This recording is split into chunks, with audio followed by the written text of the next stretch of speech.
Fernando Castro.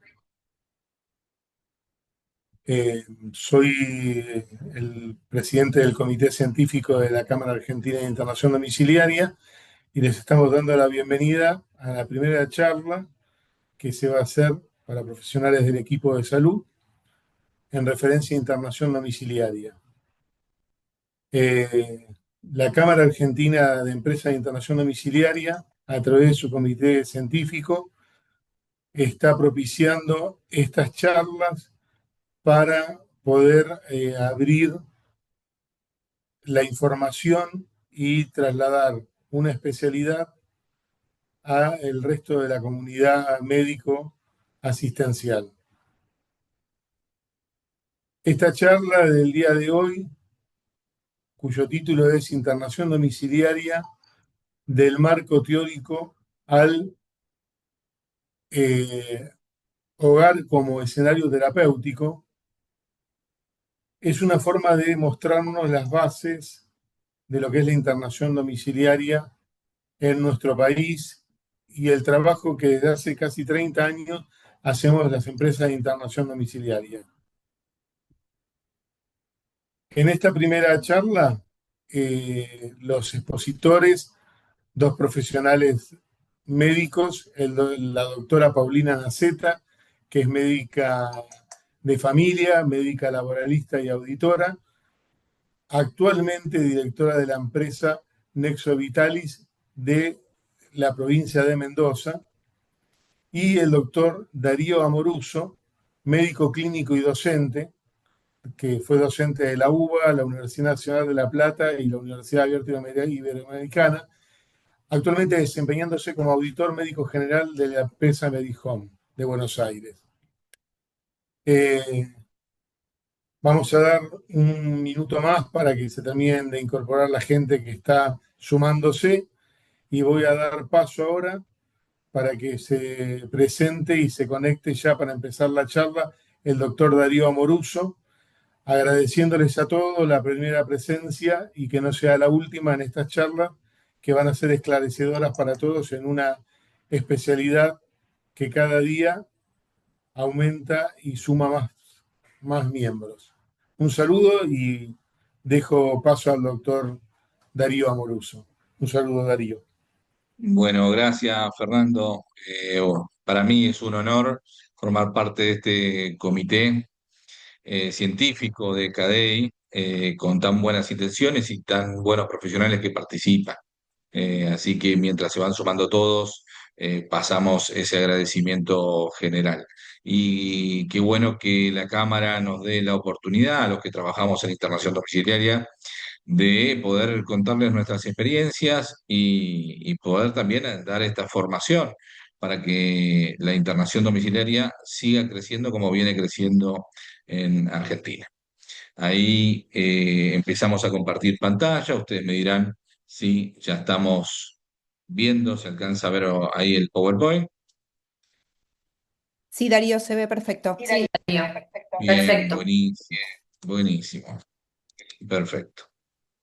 Entonces, ya la temática, como bien decía Fernando, vamos a hablar de internación domiciliaria, del marco técnico al hogar como escenario terapéutico.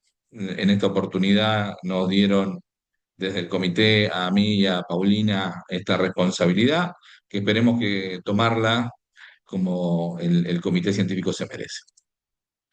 Bien, la charla va a tener dos bloques, ¿eh? Un primer bloque, que es el que voy a encarar yo, que tiene que ver con los datos más duros de la internación domiciliaria, cuáles son los requerimientos, cuáles son los pacientes que sean candidatos para internación domiciliaria, un poquito de lo administrativo y algunos casos clínicos, y después Paulina nos va a profundizar en la parte que tiene que ver con el hogar como escenario terapéutico, ¿eh? Así que va a estar más que interesante.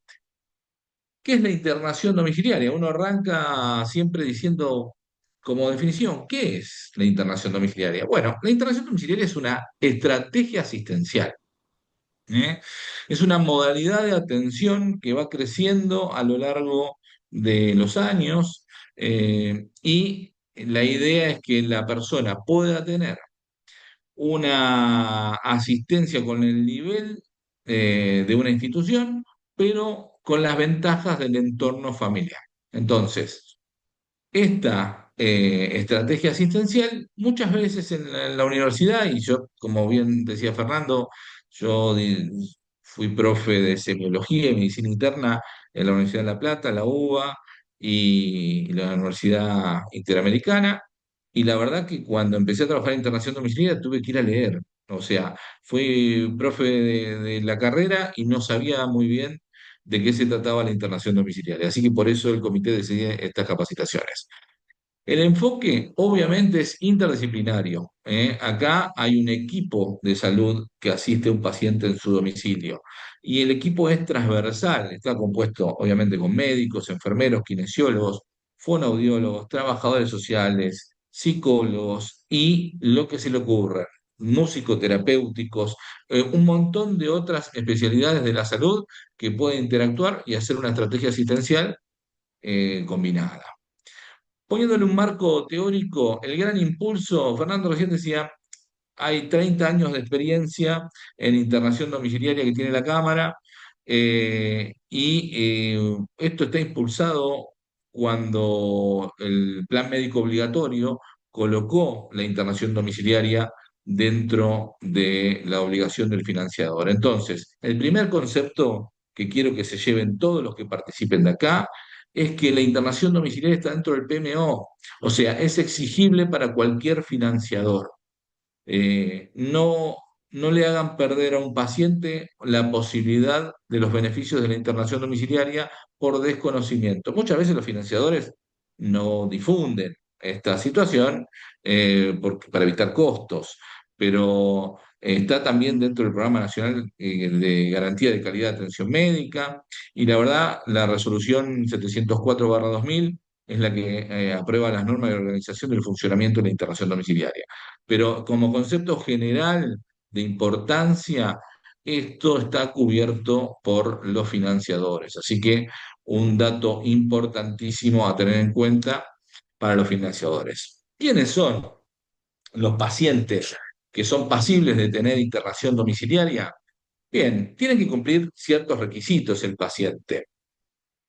El paciente tiene que tener una estabilidad clínica relativa. Los pacientes inestables no pueden estar en internación domiciliaria porque se requieren estudios complementarios de laboratorio muy dinámicos y los tiempos Se pueden pedir estudios en el domicilio, obviamente que sí, pero un paciente inestable, como un paciente de terapia intensiva que requiere gases en sangre y controles, bueno, a ese paciente inestable no puede tener internación domiciliaria. Pero aquel paciente con alguna patología crónica estabilizada, aunque requiera un nivel de complejidad de una terapia intensiva, pero el paciente está estabilizado, ese también puede tener internación domiciliaria. Entonces, como criterios clínicos, una estabilidad clínica relativa, un plan terapéutico claro, el paciente va al domicilio con un objetivo claro para realizar un plan terapéutico preestablecido. Otro de los pacientes habituales son los que tienen un posoperatorio, donde el plan terapéutico tiene un inicio y un fin, que va a la casa a continuar lo que se inició en una institución. El clásico de este es el posoperatorio de cadera, se lo opera en la institución y va al domicilio a seguir su postoperatorio y hacer rehabilitación en el domicilio.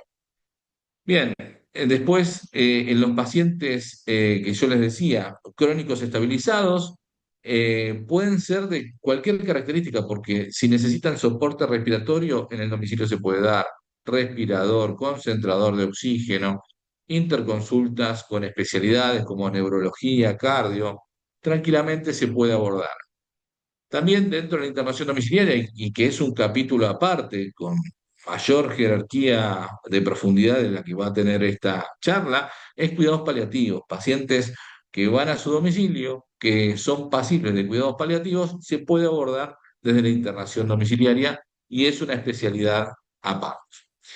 Bien, eso con respecto a lo necesario para el paciente. Ese es el paciente que va a tener.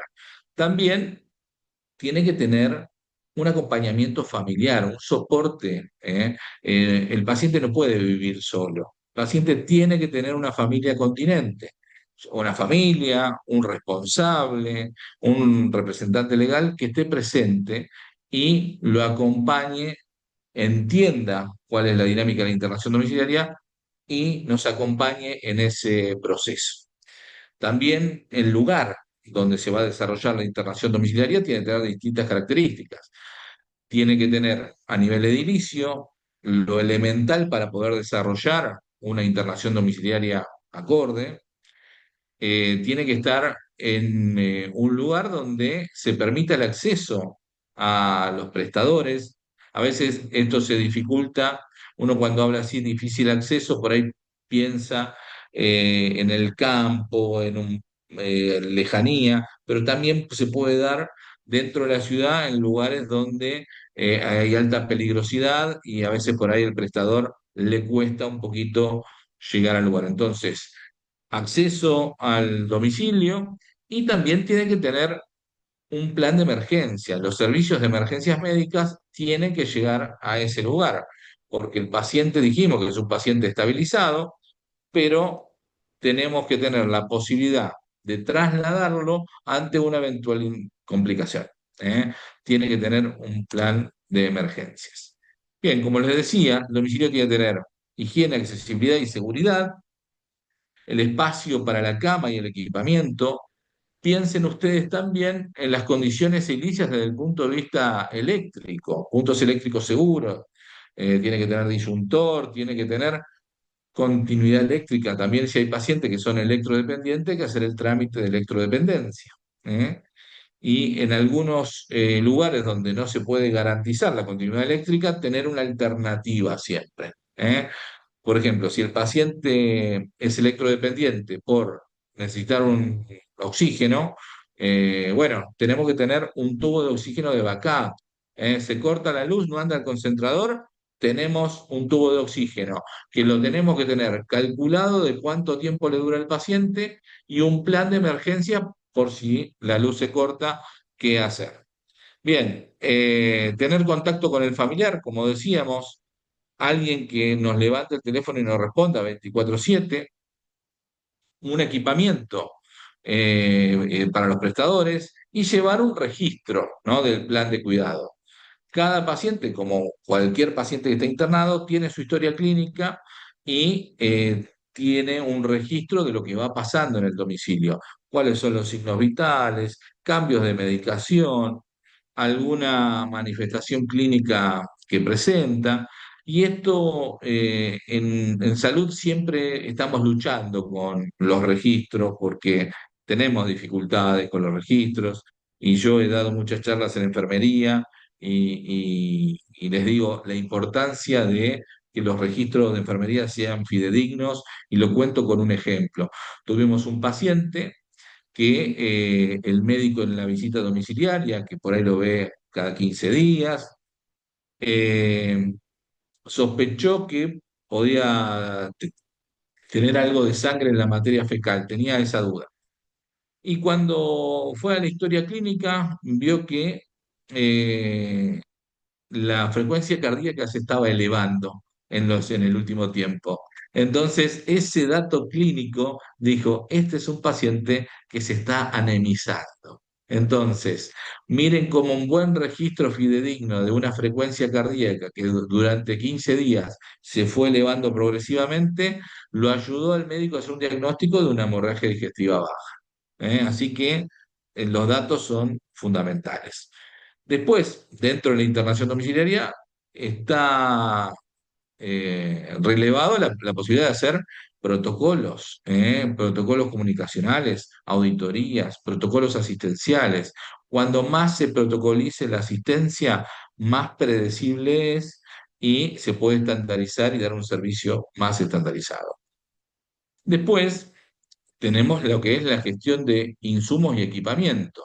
Nosotros tenemos que supervisar que el paciente tenga el equipamiento adecuado, que todo el equipo lo sepa usar tenga las alternativas ante alguna eventualidad de falta de un equipamiento, y cuando el equipamiento es vital, muchas veces se duplica. ¿Eh? Porque les doy un ejemplo típico. Un paciente traqueostomizado con muchas secreciones que tiene un aspirador eléctrico, tiene que tener una alternativa de un aspirador manual, porque si el paciente es muy secretor y se corta la luz, es importante que tenga el equipamiento adecuado y que esté probado, porque cuando lo vamos a usar, nadie sabe usarlo, nadie sabe dónde está, entonces lo tenemos que armar nosotros ese plan de emergencia. Dentro de lo que es la gestión de insumos, el médico que solicita tiene que velar porque el paciente obtenga los insumos que requiere. Y acá es un temón. Los que requiere, pero no, ni más ni menos, ni más ni menos, los adecuados. Hay que hacer una gestión eficiente del uso de insumos, porque muchas veces se relega esto a firmar lo que el familiar pide y dice, no, bueno, mi hijo necesita esto, el familiar o mi marido necesita esto, y ahí se hacen pedidos que son irracionales de insumos. Nosotros tenemos que hacer efectivo eso por múltiples razones, no solo por una cuestión de costo, de contaminación, sino realizar un uso adecuado de los insumos. ¿Cuáles son los diagnósticos más comunes que nosotros nos vamos a encontrar en internación domiciliaria? Bueno, el diagnóstico número uno son los pacientes seculados de ACV, por lo menos en la estadística interna que tenemos nosotros. El número uno es paciente seculado de ACV. Después, los pacientes que se encuentran con patología neurológica crónica, ya sea progresiva o no progresiva, algunos síndromes genéticos, principalmente en los chicos, enfermedades reumatológicas avanzadas con secuelas, todo patología que avanza y en un momento requiere de terceros para la vida cotidiana, que es lo que decimos siempre.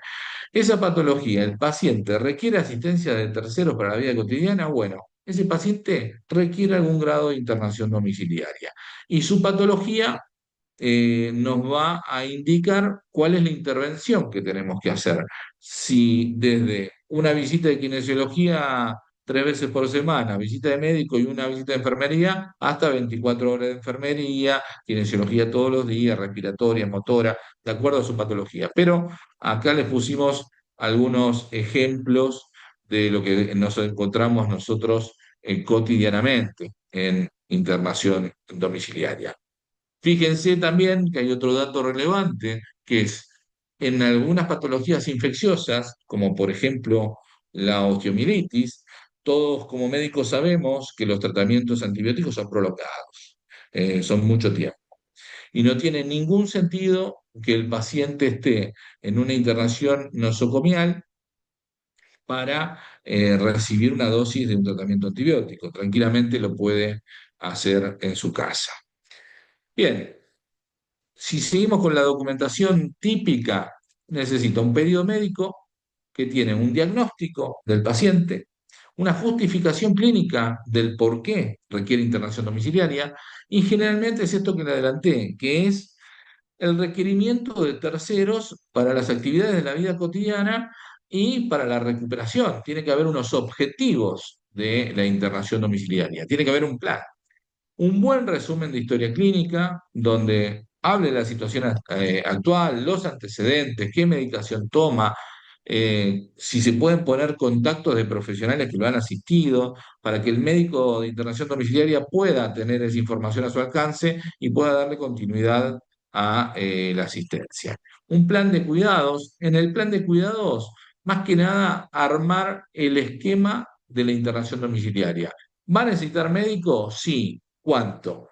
Una visita por semana, una cada 15 días, una por mes, digamos una por mes es como lo mínimo, pero de acuerdo a la patología es la frecuencia.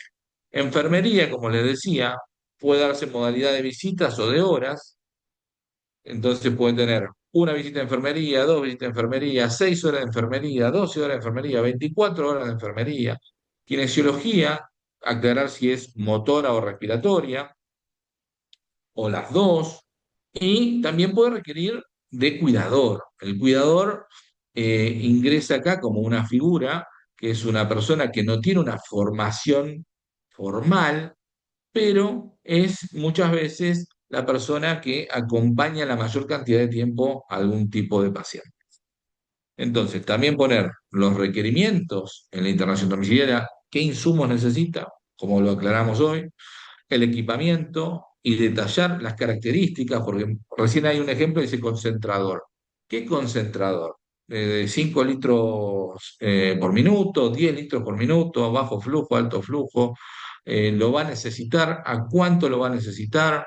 Porque acá hay muchos médicos seguramente, digo, si yo tengo un paciente POC y la indicación es 1 litro por minuto y le pongo a 5 litros, vamos a tener problemas de salud con ese paciente.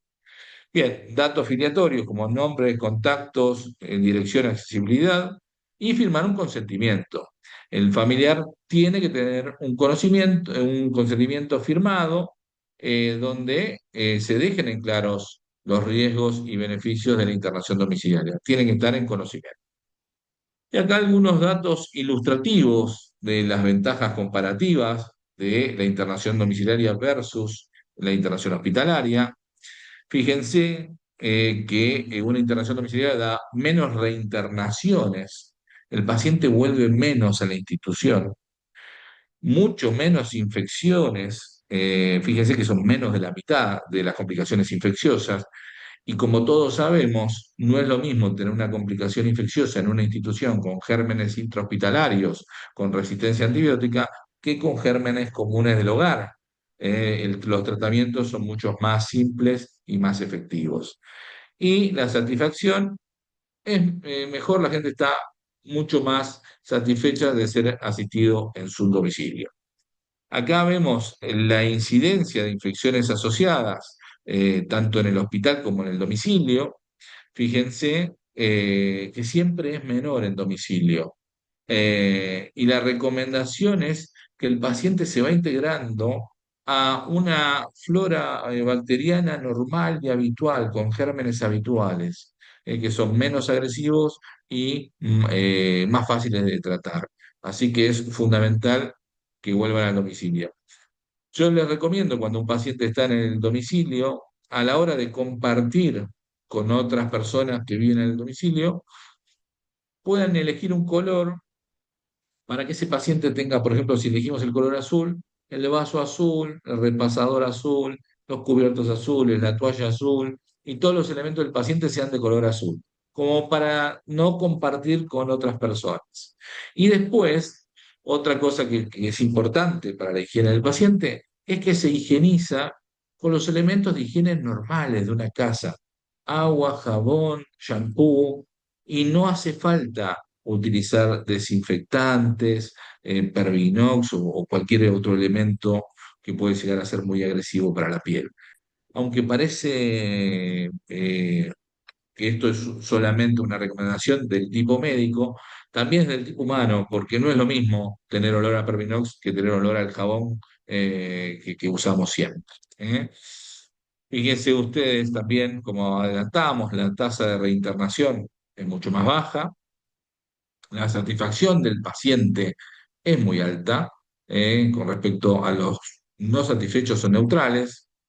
Y acá algún ejemplo de algún caso clínico que pusimos, como para que vean lo habitual: un paciente ACV con traqueostomía, si está estable, con abundantes secreciones, requiere oxígeno a 2 litros por minuto. Bueno, un acompañante terapéutico o un cuidador de 24/7, o sea, 24 horas, con un plan de enfermería que apoya a este cuidador, kinesiología, motora y respiratoria.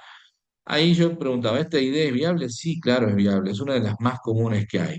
Y la frecuencia la determinamos de acuerdo a las características del paciente. En el caso 2, una paciente posoperatorio de cadera, anticoagulada, con una fibrilación auricular, ¿se puede ver en el domicilio? Sí, claro, se puede ver en el domicilio, y por ahí el plan terapéutico tiene que ser orientado a los tiempos de recuperación. En este caso puede llegar a durar 2 meses. ¿Eh?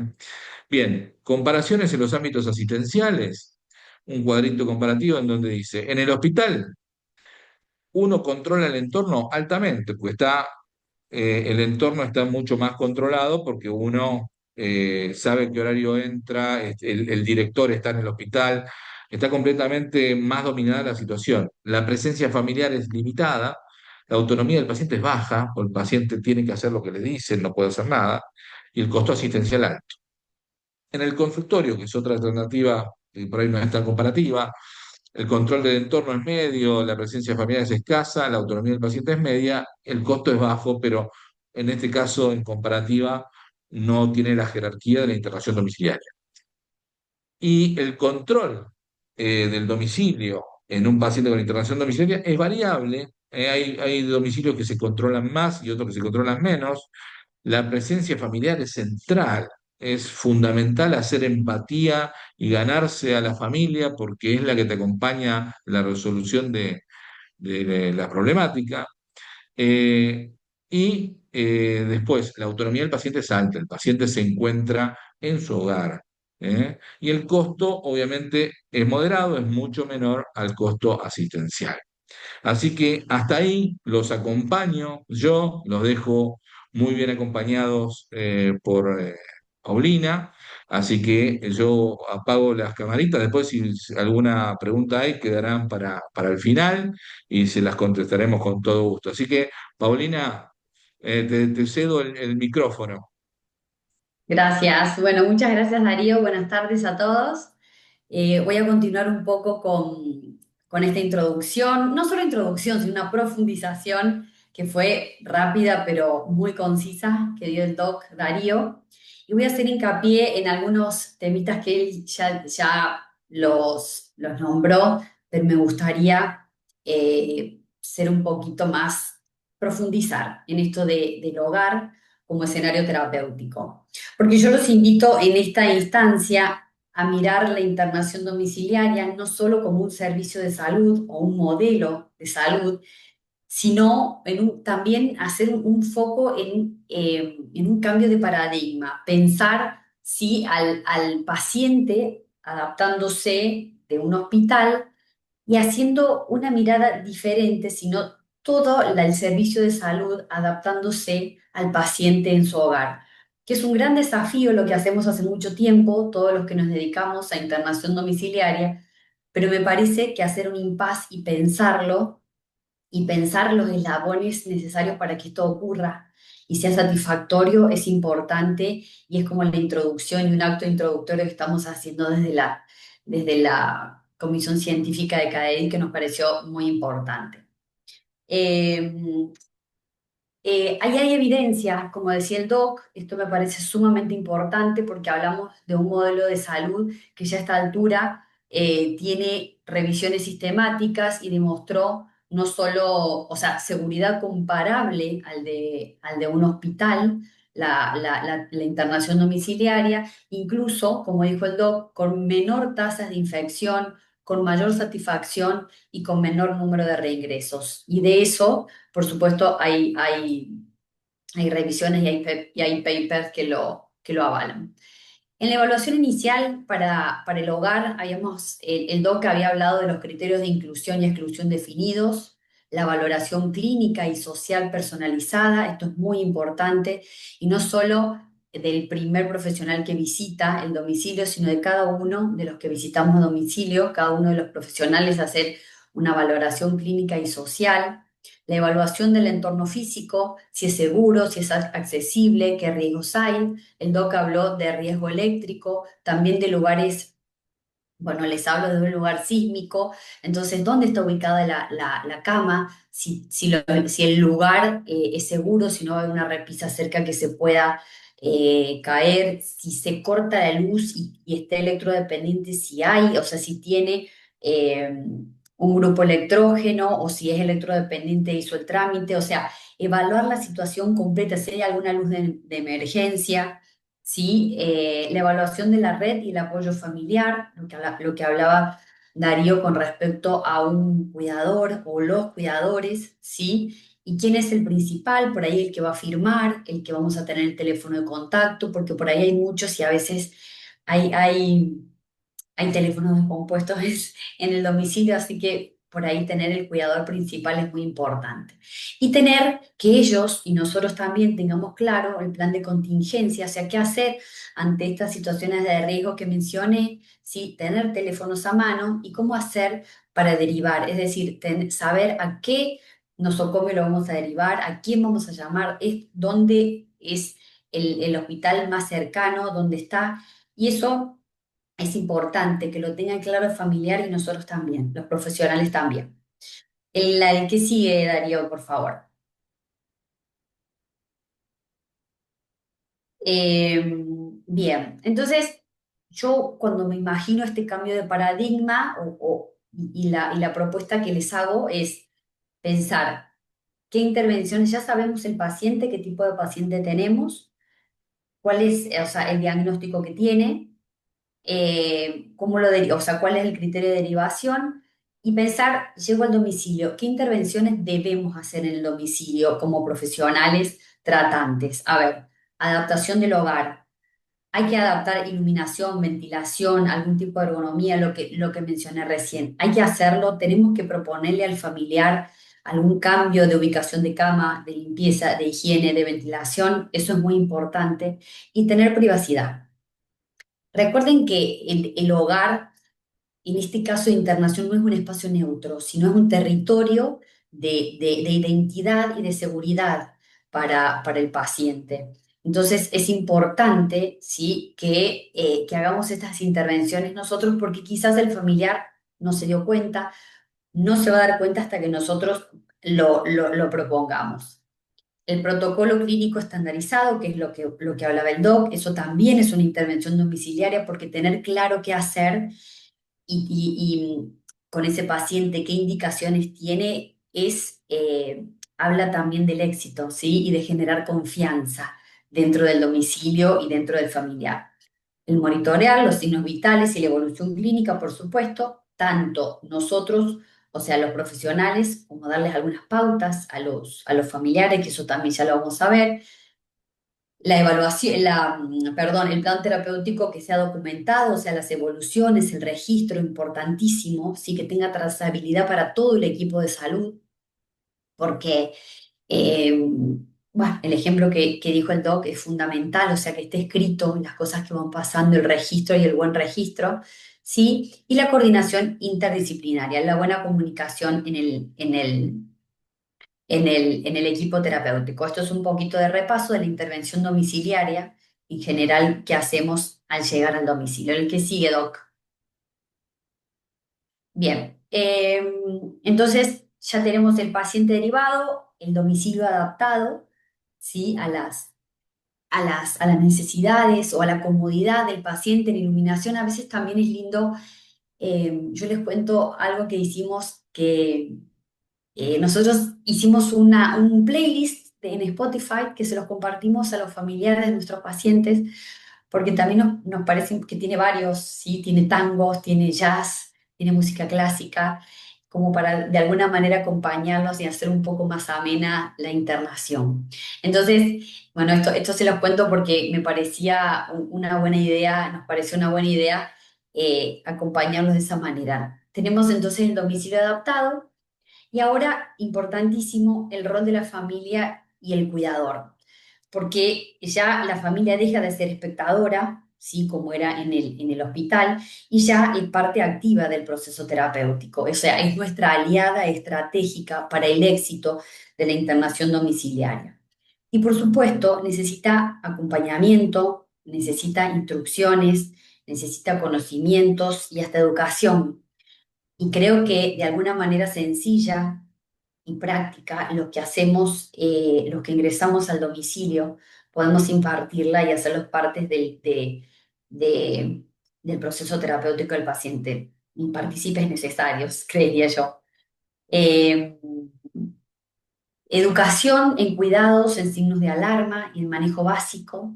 Ellos tienen que saber identificar, qué sé yo, cosas sencillas, cambio de color, a frecuencia respiratoria, o si no lo ven bien, yo creo que los conocen, entonces, pero recordarles que es importante, ¿sí? que tengan claro los signos de alarmas y el manejo básico y qué hacer, ¿sí? Ante esas situaciones, es decir, tener un teléfono, un contacto, hacia dónde derivar. ¿Sí? Inclusión activa en el seguimiento terapéutico, en saber los horarios de la medicación, cuándo se los tienen que dar, un ejemplo, ¿sí? En la medición a veces también, por ejemplo, de la glucemia, que no si tiene que ser 2 o 3 veces por día, mínimo 2 veces, y el enfermero va una vez y no se lo realiza, pues el familiar tiene que ser instruido o saber que debe hacerlo. Sí, y también importante tener un plan de descanso para el cuidador y un apoyo emocional. O sea, ¿quién lo va a relevar, ¿no? A la noche? Si tiene algún otro familiar que va a ir. A veces también hablar un poquito de esto o tener en cuenta que el cuidador 24/7 también se cansa y también a veces necesita un descanso. Entonces, bueno, preguntar quién lo va a relevar o si tiene algún otro familiar que venga a hacer algunas horas o que lo venga a acompañar algunas horas mientras él descansa. Y tener herramientas de comunicación directa con el equipo, o sea, que sepa qué preguntar, que no tenga miedo de preguntar y que se saque todas las dudas cuando llegan los profesionales al domicilio. Eso también es importante. Esto es, quizás nosotros no hablemos de todo esto, o sea, no se lo digamos abiertamente, pero es importante que nosotros cuando veamos al familiar sepamos cuál es su rol y si vemos que no está preparado o asegurarnos de que esté preparado con 2 o 3 preguntas para inducirlo y hacerlo parte y hacerlo sentir, porque lo es importantísimo en el proceso terapéutico del familiar. Vamos con el que sigue, Doc. Yo acá me atreví a copiar una imagen que me pareció después si quieren lo leen, tenemos poquito tiempo para explicar, pero es un artículo muy lindo de un autor colombiano que habla de la adaptación del paciente y su cuidador familiar durante la transición hospital-hogar. Entonces habla primero desde el lugar donde lo van a derivar. O sea, el lugar derivador, que a veces es muy importante, la comunicación, el diálogo, que eso es un tema también que nosotros en la comisión directiva lo tenemos ahí como pendiente porque es muy importante la comunicación de la empresa de internación domiciliaria con el médico derivador o el referente del hospital o sanatorio que nos deriva, o sea, cómo lo preparó al paciente para ir a su domicilio. Eso es muy importante, la preparación al paciente y al familiar, porque es parte y es fundamental para la transición al hogar, porque recuerden que de estar cuidado 24 horas en un lugar donde ellos creen que no va a pasar nada, o sea, pasan a un hogar y por ahí sienten miedo, inquietudes y demás, entonces es muy importante la preparación, hacerlos participar, eh, hacerlos, o sea, la colaboración del hospital, ¿sí? Y del acompañamiento hospitalario al momento de la derivación al domicilio. Y una vez que lleguen al domicilio, él habla de atributos que debe tener el cuidador y el paciente, porque es como un proceso complejo y es rápido, ¿eh? Porque es muy rápido, un día para el otro te vas pasan del domicilio, perdón, del hospital al domicilio, entonces tienen que saber qué van a afrontar, tienen que saber, ¿sí? Que su enfermedad, o sea, que la patología que ellos tienen es apta o está dentro de las que pueden recibir tratamiento en su domicilio, el apoyo, o sea, la prevención de esto que hablaba el doc, de la higiene, del lavado de manos y demás, la adherencia al tratamiento y el seguimiento, o sea, y el registro. Es decir, estos son como atributos básicos que debería tener más que todo el familiar que está en el cuidado. ¿Para qué todo esto? ¿Para qué? Para obtener resultados positivos. Ellos hablan de consecuencias que son resultados positivos, es decir, mayor autonomía del paciente, mejor calidad de vida dentro del domicilio en su tratamiento, una perspectiva positiva, o sea, de él, del sentimiento del paciente y una reducción de complicaciones. Yo después pongo a disposición de este artículo que no tiene desperdicios. En la comisión científica lo dejo por si alguien tiene inquietud de leerlo, nos lo solicita y se los dejo, se los proveo. El que sigue, Doc, que me voy a extender mucho si no. Bien, Seguridad y gestión de riesgo, seguimos hablando dentro del domicilio. Recuerden que la internación domiciliaria no es no es un tratamiento o no debe ser una metodología improvisada, ¿sí? Ni artesanal. O sea, esto lleva procesos que nosotros, los que trabajamos en las empresas domiciliarias y procedimientos, impartimos a nuestros profesionales, y eso debe estar apoyado y fundamentado con protocolos para esto. El checklist por visita hablo yo de, bueno, depende de la empresa cómo lo tengan, cómo lo maneje, pero saber si en las visitas qué es lo que tienen que hacer de acuerdo a los requerimientos, si son control de signos vitales, la planificación del kinesiólogo, ¿sí? Cuáles son los objetivos. En esto nosotros armamos un pequeño checklist de las cosas que no pueden faltar o que no podemos obviar dentro de la terapéutica y de los requerimientos del paciente. El plan de emergencia con contactos y derivación inmediata, el control de la medicación, como ya habíamos hablado, de los dispositivos y de la bioseguridad, qué hacer si algún elemento se rompe, si si alguno de los no funcionan, por ejemplo, el concentrador de oxígeno deja de funcionar, qué hacer, a dónde llamar para que se lo cambien. Eso también tiene que estar dentro de la seguridad y la gestión de riesgo, porque a veces solo dejamos un teléfono o cualquier cosa, llame al 107 o a su empresa de emergencia que usted contrató, pero en el caso de la aparatología que nosotros proveemos o que provee la empresa de internación domiciliaria, ellos tienen que saber cómo gestionar en caso cuando dejen de funcionar. No se olviden porque eso es súper importante. Bueno, hay un reporte sistemático de eventos y de mejora continua, que es lo que hablábamos con el doc. Tener cada empresa, también pensarlo así, cómo vamos a registrar nosotros nuestros eventos, tanto positivos como negativos, para pensar en una mejora continua de nuestra empresa. El que sigue, Doc. Ya tenemos entonces el paciente, hablamos un poco del paciente, de los requisitos, de cómo llega al hogar, el familiar que lo va a cuidar o los familiares que lo van a contener y lo acompañan en este proceso terapéutico.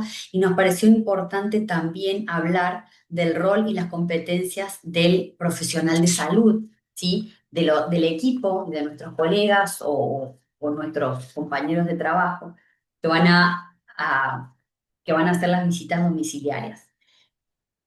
Me pareció importante y nos pareció importante mencionarlos porque ellos ya dejan de ser solamente expertos en su profesión, sino que acá se convierten en articuladores vinculares, paciente y del familiar, y son los referentes de confianza que va a tener el familiar y el paciente para el éxito o para este proceso de tratamiento domiciliario. Eh, yo creo que la calidad de atención sí se mide con lo que mencionaba el doc, con medidas, o sea, con evidencias de disminución de infecciones, de, de rehospitalizaciones, ¿sí? Y de satisfacción. Y también yo agregaría la confianza, ¿sí? La capacidad del equipo de generar confianza también nos habla de éxito, ¿sí? Terapéutico. Bien, las competencias, la firmeza técnica y sensibilidad humana, es de lo que estamos hablando, la comunicación asertiva y respetuosa, es decir, más allá de respetar la intimidad del paciente, también la comunicación asertiva habla de expresar de manera sencilla y positiva lo que se debe hacer, ¿sí? La gestión de límites y el respeto por la intimidad, o sea, gestión de límites desde el profesional, o sea, y la intimidad del paciente, que hay una delgada línea en todo eso y a veces los familiares les cuesta un poco quizás a los profesionales ponemos una distancia a veces un poco amplia porque porque la demanda del familiar y del paciente es es mucha y a veces hay alta demanda, entonces con el tiempo debemos aprender a que esa brecha se achique, el límite exista y la demanda sea menor. Y yo creo que eso se logra con todo lo que hablamos anteriormente, ¿sí? Con una buena educación o una buena comunicación con el familiar, adaptación del domicilio y teniendo en cuenta, por supuesto, y un buen ejercicio profesional del equipo que lo asiste. El registro completo, ¿sí? Es fundamental del equipo que lo va a asistir, trazable a todo el equipo para que todos sepamos cómo está el paciente, cómo está evolucionando, en qué tenemos que hacer foco o cómo pasó su día, ¿sí? Y la capacitación continua de nuestros profesionales en protocolo, en seguridad, en comunicación.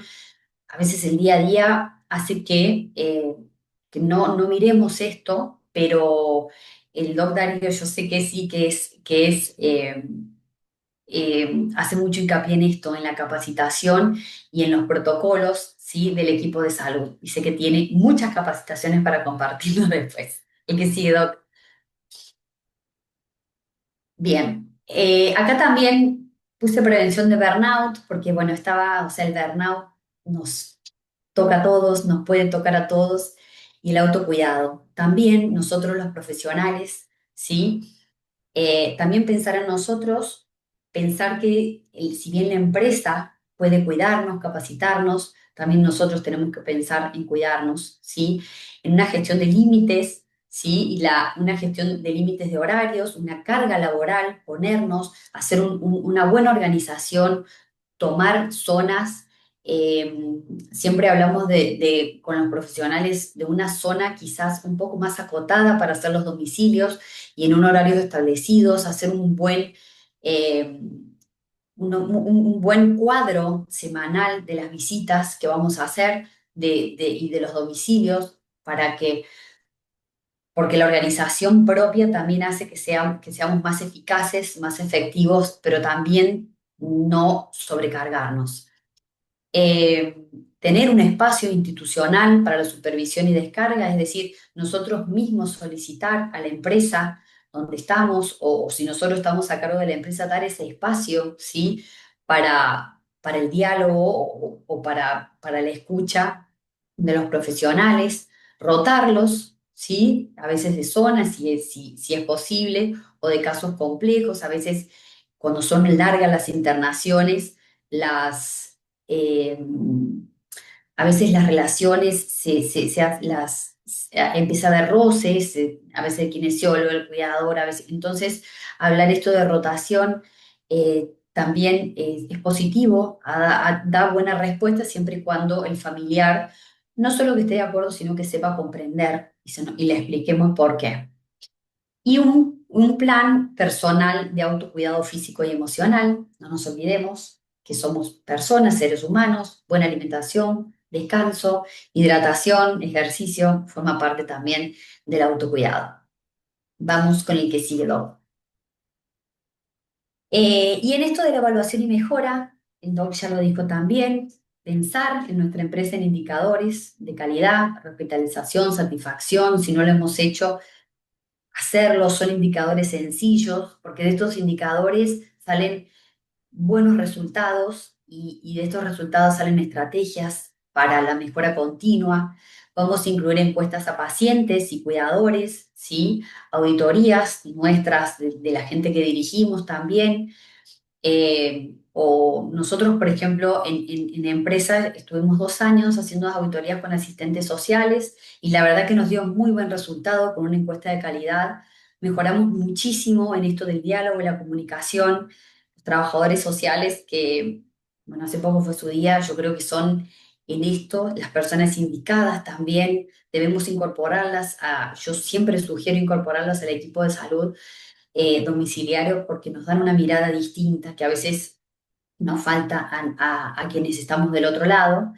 Y procesos de innovación, esto también hace, ¿no? Para la efectividad, para estar un paso adelante, porque habla también del cuidado del tiempo y de la mejora, ¿sí? La telemedicina, la inteligencia artificial, la digitalización de registro. Hay muchos sistemas operativos para internación domiciliaria, con geolocalización, con evoluciones digitales. Eso también me parece importante que lo pensemos y lo tengamos en cuenta en nuestras empresas. El que sigue, Doc, creo que ya estamos en el final y acá leo la frase de Doc, Darío, que siempre bueno, siempre lo ha dicho varias veces en las reuniones y lo dejó plasmado acá. No puedo cambiar el mundo, pero sí 2 metros a mi alrededor. Si todos hiciéramos lo mismo, el mundo sería distinto. Y yo quiero también terminar con una reflexión, así como el Doc, contándoles, o sea, qué es lo que me parece a mí después de hablar un poquito de esta parte un poco más blanda, ¿no? De la internación domiciliaria, que es una forma más humana de hacer medicina, ¿sí? Cuando se sostiene la ciencia, la planificación y equipos preparados. No es simplemente llevar el hospital al hogar, sino que es transformar el hogar en un espacio terapéutico. Y eso nos obliga a evolucionar como sistema y como profesionales. Y hoy la tecnología nos acompaña, la evidencia nos respalda. Bueno, yo creo que es tiempo de tomar liderazgo en la internación domiciliaria y en quienes no solo la conducimos, sino quienes la llevamos a cabo, y diseñar modelos que estén a la altura de la dignidad de las personas que nosotros acompañamos. El modelo está, yo creo que debemos pulirlo, hacerlo no solo más humano, sino también, bueno, más visible, ¿sí? Y más necesario para el sistema de salud actual. Eso es todo. Bueno, muchísimas Muchas gracias, Paulina y Darío. Eh, Espero, no he visto preguntas para contestar. Quiero saber si alguno de los participantes tiene interés de hacer preguntas. La idea es que las coloquen en el chat y podamos contestarlas. Si no, pueden dejarlas después por correo.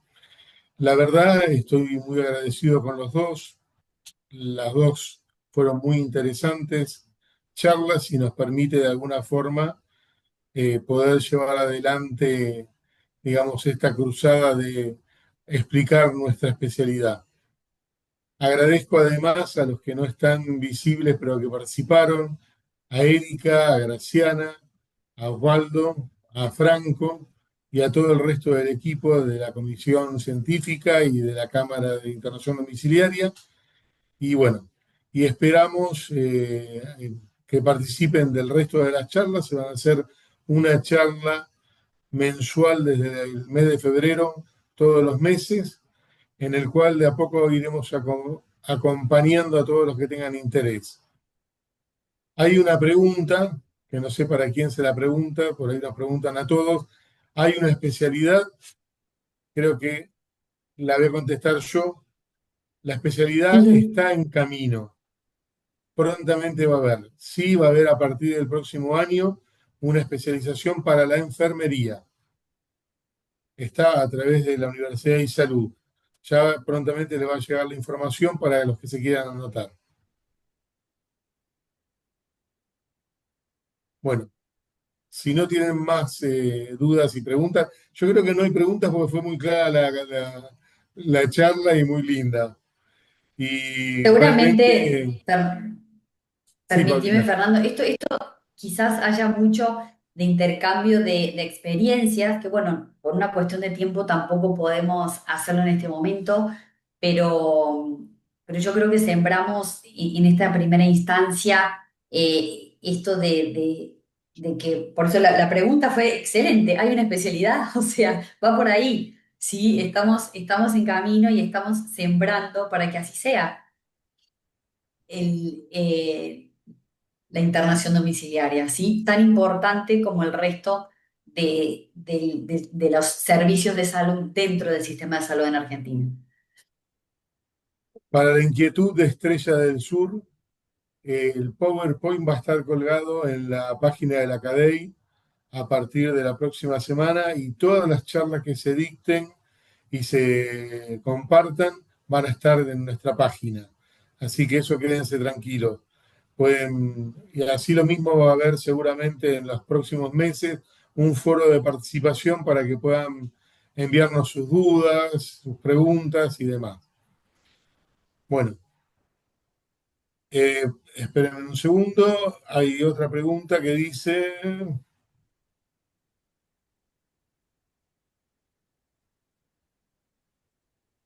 acá ampliando nuevamente, les aclaro, bueno, que va a haber una especialidad de internación domiciliaria, pero den tiempo a todo este trabajo que estamos realizando muy a pulmón, todo el equipo de la Comisión Científica. Estamos trabajando en eso. Mirna agradece a Paulina y a Darío por una muy clara exposición. Paola Pescara, muy claro, muchas gracias. Realmente son todos agradecimientos y bueno, nuevamente Bueno, mi muchas agradecimiento gracias a los personal. agradecimientos. Y para todos los que hablan sobre, va a haber una especialidad, esto nos pone contento a todos los que estamos acá porque digo, hay ganas de hacer. Sí, Lo acá está, bueno, estamos sembrando, sí. claro, lo bueno de esto, fíjense que podemos llegar a la especialidad de internación domiciliaria de distintos lados. Yo soy médico especialista en clínica médica. Paulina, vos sos médica, me Médica dijiste, de familia, yo soy médica de de familia. familia. O sea, fíjense que hay otras especialidades que nos podemos encontrar todos acá en internación domiciliaria y hacer un equipo de salud impresionante. No tiene techo. La internación domiciliaria no tiene techo. Bueno, les aclaro una de las dudas. La comisión científica está abierta a la participación de nuevos integrantes para que se sumen. Es decir, algunos están en la comisión organizadora y otros en la comisión ampliada, así que son todos bienvenidos, ¿eh? En ningún momento les vamos a cerrar las puertas, sino que al contrario, vamos a extender una alfombra roja para que se acerquen. Bueno, cumplido nuestro objetivo, les enviamos un saludo muy grande y los esperamos la próxima charla. Un saludo para todos. Nos vemos. Gracias, gracias a ¿Eh? todos. Que tengan buenas tardes, adiós.